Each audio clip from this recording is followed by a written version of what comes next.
қазақтың әйелдері ашуланмай ешқашан есікті сырттан жауып кетіп қалмайды. Біздің әйелдер ашуланса үйіне генеральный уборка істейді. Өзінің бәрін мусордан алады. Мен таң қалам бар, біздің қазақтың әйелдері мықты ғой. Біздің қазақтың әйелдері ашуланса күші көбейіп кетеді ау деймін бар ғой. 4 еркек болып кіргізген диванды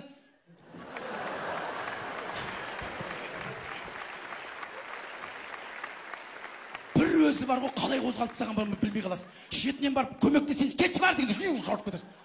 Диванды ана жаққа, мебельді мына жаққа, телевизор ана жақта, еще кілем қағып келеді.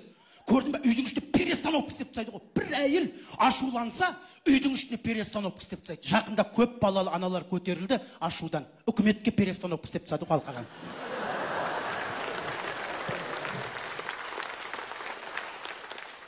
Бүкіл министрдің бәрі не білсек дауысып тастады. Да, қандай деймді даже. Не то, что министр.